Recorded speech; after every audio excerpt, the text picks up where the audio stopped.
हम लोग अभी जीपीसीआर पीएलसी बीटा पार्ट 2 में हैं। और आज हम लोग इसमें कुछ सेकंड मैसेंजर के बारे में पढ़ेंगे और कैसे ये पाथवे आगे बढ़ता है उस पर भी पढ़ेंगे।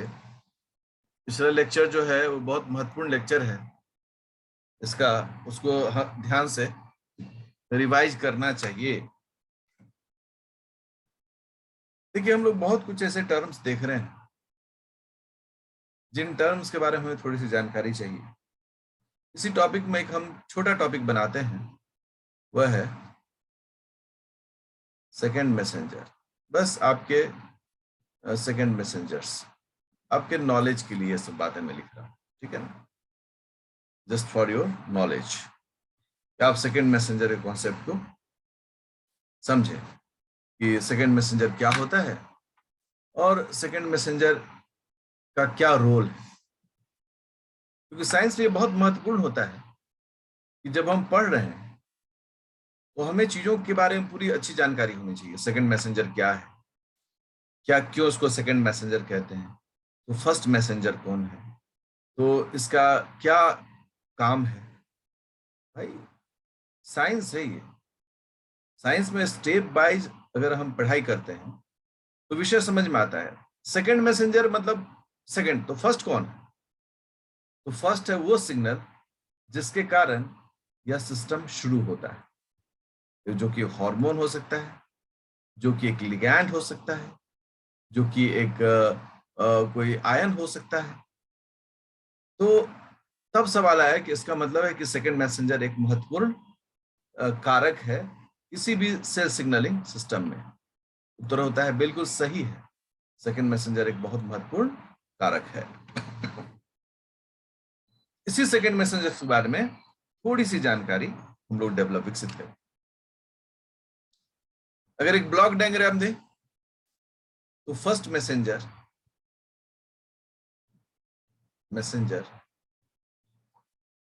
ये फर्स्ट मैसेंजर जो है, इसके प्रतिफल में एक सेकंड मैसेंजर बनता है, ठीक है।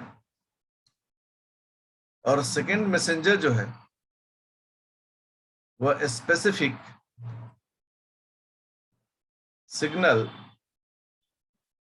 ट्रांसडक्शन पाथवे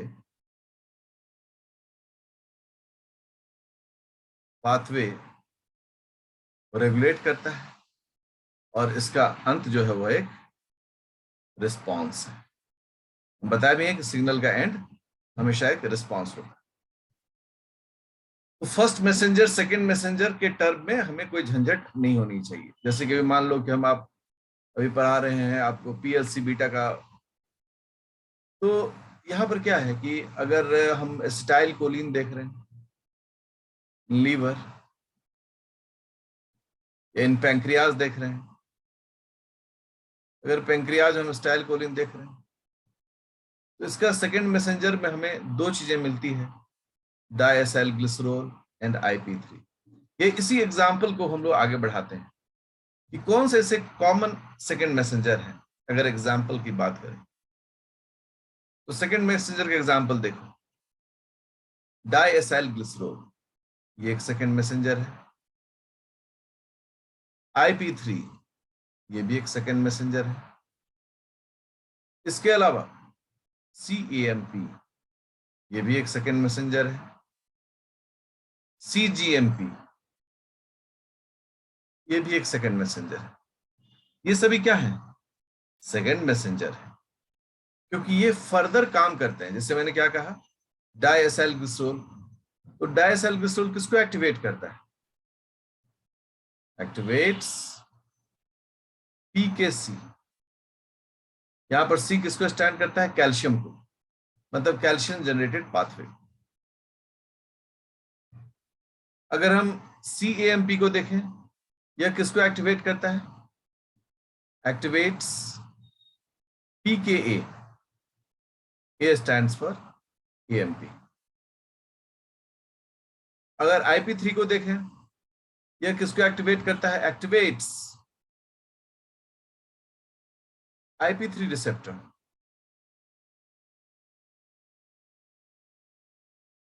ठीक है। अगर हम बोले कि CGMP के बारे में, activates PKG, G stand for, ये इस प्रकार से सेकेंड मैसेंजर काम करते हैं कि अगर सेकेंड मैसेंजर जो है, प्राइमरी मैसेंजर का काम होता है सिर्फ मेम्ब्रेन के में जो रिसेप्टर को स्टिमुलेट करना, उस रिसेप्टर के स्टिमुलेशन से जो एक्टिविटीज होती है उसके बाद एक मैसेज डेवलप करना। ठीक है।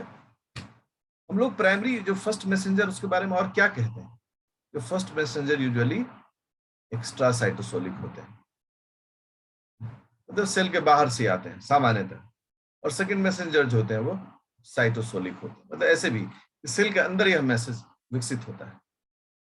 ये जितने भी आप यहाँ पर एग्जाम्पल देख रहे हैं ये सभी क्या है, सेकंड मैसेंजर। इसके अलावा भी एक सेकंड मैसेंजर बड़ा महत्वपूर्ण है, उसका नाम है कैल्शियम आयन। कैल्शियम आयन भी क्या है, सेकंड मैसेंजर है। और कैल्शियम आयन का रिस्पॉन्स क्या है,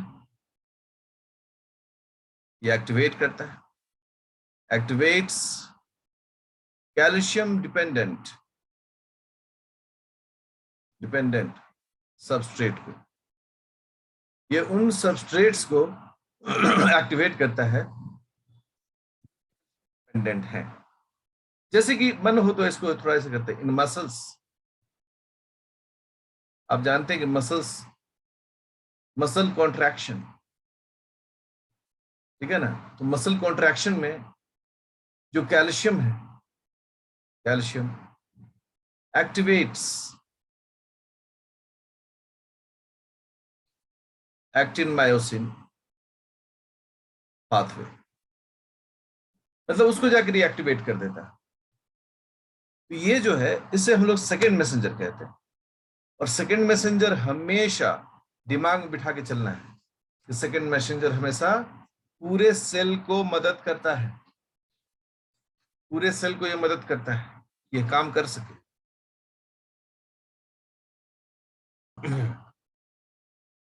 हम लोग अभी इन कंटिन्यूएशन में देख रहे हैं PLC GPCR PLC बीटा का, PLC बीटा ये पाथवे देख रहे हैं। अभी हम लोगों ने कैल्शियम आयन के बारे में मैंने चर्चा किया था कि कैल्शियम आयन का बड़ा इंपॉर्टेंट, अब सोर्सेस ऑफ इंट्रासेलुलर सेल के अंदर कैल्शियम आयन, साइंस में हर छोटी छोटी बातों को समझना बहुत जरूरी होता है। तो अगर मैं एक डायग्राम से आपको इसको समझाऊं, ये एक सेल है, बाहर जो उसको हम लोग बोल रहे हैं एक्स्ट्रा सेलुलर फ्लूइड, अंदर जो है उसको हम लोग बोल रहे हैं इंट्रासेलुलर फ्लूइड ICF, इसको दूसरे वर्ड में हम लोग साइटोसोल भी कह रहे हैं। देख तो कई जगह पर किस तरह से नाम होता है। यहां पर है एंडोप्लाज्मिक रेटिकुलम और यह है ल्यूमेन ऑफ एंडोप्लाज्मिक रेटिकुलम। ये तीन जगह आपको दिखाया जा रहा है, ECF, साइटोसोलिया ICF and lumen of endoplasmic reticulum. ठीक है। अब सेल के बाहर अगर कैल्शियम आयन कॉन्सेंट्रेशन देखोगे, concentration of calcium ion in ECF is 10 to the power of -3 molality. अगर साइटोसोल में कैल्शियम आयन का कॉन्सेंट्रेशन देखेंगे 10 to the power -7 मोलैलिटी। ठीक है। और अगर एंडोप्लाज्मिक रेटिकुलम के अंदर में कैल्शियम आयन का कॉन्सेंट्रेशन देखेंगे ये more than 10 to the power -7 molarity. अब यहां पर बड़ी तुलनात्मक बात हो रही है, कैल्शियम आयन का कॉन्सेंट्रेशन हम तीन जगह देख रहे हैं, तो हम इसको ऐसे लिखते हैं, calcium ion concentration extra cellular fluid, intracellular fluid, और यहां पर ERL, ERL का मतलब एंडोप्लाज्मिक रेटिकुलम ल्यूमेन। इन तीनों जगहों पर हमें 3 प्रकार के कॉन्सेंट्रेशन मिल रहे हैं। ये कॉन्सेंट्रेशन ऑफ कैल्शियम आयन का, अगर हम, ये कॉन्सेंट्रेशन का साइन है, जो ब्रैकेट है कॉन्सेंट्रेशन का साइन, अगर इसको देखें तो सबसे ज्यादा एक्स्ट्रा सेलुलर फ्लूइड में है, उससे कम एंडोप्लाज्मिक रेटिकुलम ल्यूमेन में है, और सबसे कम जो है वो ICF में है। उसके पीछे यही है कि चूंकि एक सेकेंड मैसेंजर है, इसलिए इसकी मात्रा अगर सेल में ज्यादा रहेगा, साइटोसोल में फ्री रहेगा, तो वो सेल को हानि पहुंचाएगा। ठीक है। कैल्शियम आयन मैनेजमेंट इन अ सेल।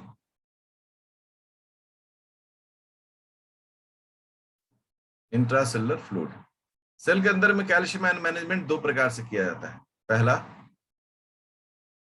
या तो उसको इफ्लक्स कर दिया जाता है, इफ्लक्स, पता नहीं सही लिखे गलत लिखे, इफ्लक्स ठीक नहीं है, efflux into extracellular fluid ECF, और send to the endoplasmic reticulum lumen, यहां भेज दिया जाता है। या फिर दूसरा क्या किया जाता है, storage of calcium ion in calcium binding proteins. कुछ ऐसे प्रोटीन्स भी होते हैं साइटोसोल में जिससे कैल्शियम बाइंड कर सकता है। ठीक है ना, इन्हें वो बोलते हैं कैल्शियम बाइंडिंग प्रोटीन, CBP।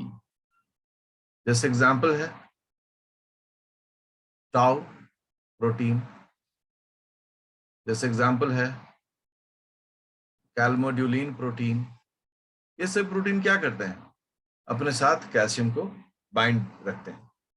अर्थात ये बहुत महत्वपूर्ण है कि कैल्शियम आयन बाइंडिंग जो है, कैल्शियम आयन की जो मात्रा है सेल के अंदर में, वो एकदम अनुशासित रहे, वो रैंडमली नहीं किया जाता है। ठीक है। अभी हम लोग देखने जा रहे हैं कि भाई कैल्शियम आयन जो मेम्ब्रेन, इंडोप्लाज्मिक रेटिकुलर मेम्ब्रेन है, इंडोप्लाज्मिक रेटिकुलर मेम्ब्रेन, इसमें 2 प्रकार के कैल्शियम आयन चैनल्स होते हैं। 2 types of calcium ion channels. पहला तो होता है IP3 gated calcium ion release channel, जिसे शॉर्ट फॉर्म हम लोग IP3 चैनल भी कहते हैं। सबसे पहला ये है। और दूसरा जो चैनल है, बहुत कम उसका नाम आप लोग जानते होंगे, उसका नाम है रेयानोड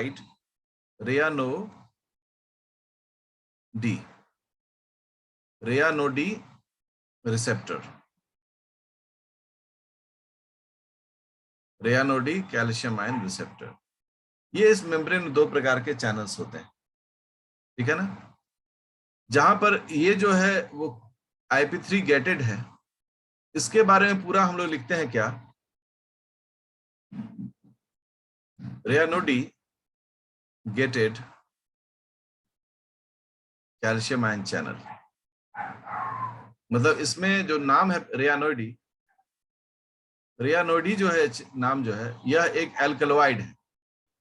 रेयानोडी के बारे में हम लोग क्या बोलते हैं, रेयानोडी is an alkaloid,